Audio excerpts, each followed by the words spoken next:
Hello, ladies and gentlemen, welcome back. This is Force with another Destiny guide video. Today I will be showing you how to make it through the Nightfall and Heroic difficulties of the Summoning Pits. It happens to be this week's Nightfall and Heroic, both in the same week, and so I thought I'd put out a little guide for you, giving you some tips and hints as to how to get through this. Now, this is going to be focusing on the Nightfall version of the Summoning Pits, but any of the tips that I give you will certainly also apply to the Heroic counterpart. Alright, so let's just go ahead and jump right into it. You immediately start off in a small little enclosure.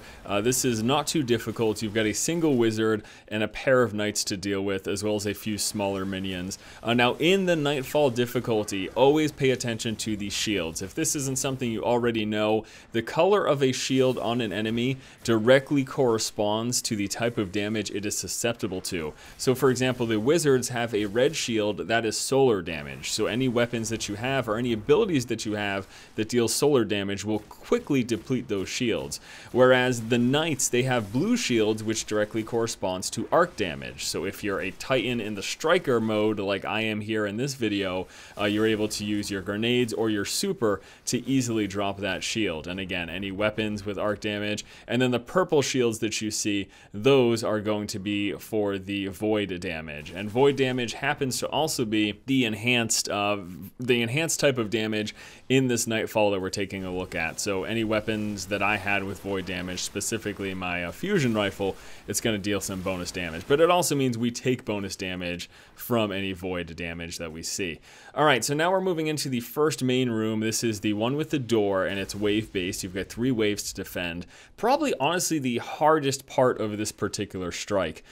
So what we do is for the first 2 waves, the first 2 waves aren't that difficult. We start off in the first wave with a bunch of thralls, which, you know, they're not really hard to work through. Just make sure they don't get within melee range of you, because they will blow you up quite easily. But they're fairly easy to take down, and you also have the exploding variation, which, again, don't let them get anywhere near to you when you pop them, because that's going to be one hot mess. But the first 2 waves aren't too challenging. We start off with a bunch of these thralls, then a few knights and acolytes come out, as well as I think 1 or 2 wizards. It's the third and final wave that's probably the most difficult part. Now, what we found to be most successful is for those first couple of waves, just sit here in the entryway. Don't actually walk all the way into the room, because if you go into the room, it is so easy to get overwhelmed, to get out of position, and if you get surrounded or if you're getting flanked by an enemy and shot by them, you're pretty much done for.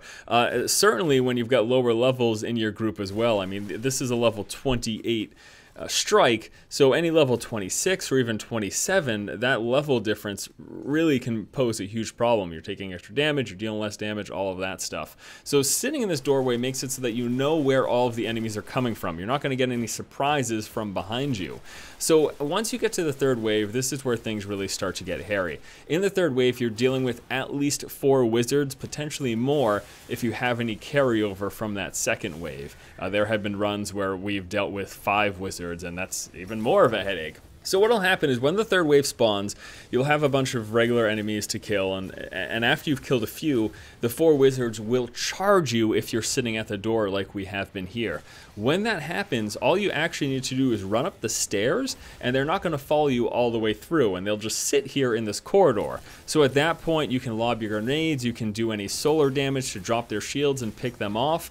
The only note is that the AI seems to be smart enough to try to avoid you once their shields have been depleted. So it will happen a lot of times. Once you've popped a shield off, if you can't DPS it down quick enough, it's just going to fly back into this main room, let its shield recharge, and then come back out at you, forcing you to throw more solar damage at it to drop that shield again before you can start to chip away at its health. But if you follow this general tip to stay by the doorway for the first couple of waves, and then in the third wave, when those wizards charge you, run up those stairs, you actually shouldn't have too much difficulty with this. After this point, we move into the small circular room. Just a couple of guys to blow, just a couple of smaller thralls to blow up. There are the explosive ones here as well, so of course be careful not to get hit by the explosion from them. And then from this, we move into the larger corridor that moves towards the boss fight. Again, we have a couple of acolytes to deal with here. There is a single wizard that will be flying at the top, so you're going to need to Make sure you kill him, and then once you bypass this area, you'll actually have a few thralls summoned behind you, so just make sure that you're aware that they are going to be coming, and once they do, you can turn around and take care of them. If you keep going towards the boss room, there are 2 hollow knights. You've got a choice here, really. You can either choose to just run right by them because they're not going to chase you, or you can choose to engage with them, take them out. It's really up to you. Now, something to note, though, we're going to be staying very close to them because we're not actually fully going into the boss room for this tactic that I'm showing you here today.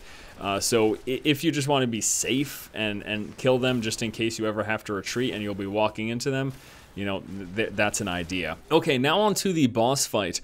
Now, this tactic really is primarily if you're underleveled. If you're a full group of 28, I would certainly say you can go into the boss room and take him out no problem. But I found from my own experience and from any streamers that I've watched and whatever, that most people don't have a full group of 28s and aren't capable of actually traditionally engaging with this boss fight. So what I'm going to tell you to do is stick by the main door to the boss room. Couple of things to note. There is a striker that will respawn somewhere around every 15 to 20 seconds. He will spawn right in this room above your head. So what you're going to need to do is you go in by the door, you shoot at the boss or take care of any adds that might be right by that door, and then once the striker spawns, run back into the room behind you. Now, that your safest bet to make sure that this goes off without too much of a hitch is to make sure one of your 3 team members are actually sitting in the other room, so that if both of you die, you don't get booted back to orbit. Because remember, if in Nightfall, if all 3 team members die, that's the end of your run. You have to start all the way back from the beginning. So come out here, poke at the boss, and then every 15 to 20 seconds, we're going to have that Shrieker spawn right above your head, and you'll notice him as a big red dot on your mini-map. It's quite obvious when he spawned. As long as you're not looking down sights and you can't see the sensor, as long as you can see it, you're going to notice that he's there as that big red dot. And then as soon as he pops up, run back real quick, because he will likely 2-shot you if you're 26. I think if you're 27, it takes about 3 shots. Probably also depends on where you've invested your stats, if you decided to go with more defense and recovery and all of that, or if you decide to go the more agility route. Now, the one thing that's going to stop this from being just a simple run up, shoot the boss, run back when the Shrieker comes, is that you're going to have some wizards as well as some knights go in the door. The wizards will actually despawn anytime the Shrieker comes, and then once he leaves after a few seconds, the wizards in the room will actually immediately despawn, I think, back to their starting position. But sometimes the knights will clump up at the door, so you're going to have to kill the knights. And remember, the knights do have the blue shield, so arc damage is what you're going to need to drop the shield and just work them down as quickly as possible. But once you have cleared all the knights out of the door, it's a pretty simple, just poke in, shoot at the boss, deal some damage, run back for the Shrieker, rinse and repeat. And that is basically it. Again, this is going to be primarily necessary for under-leveled people. Once we all hit 28, you got a full group of 28, we can do this boss fight traditionally.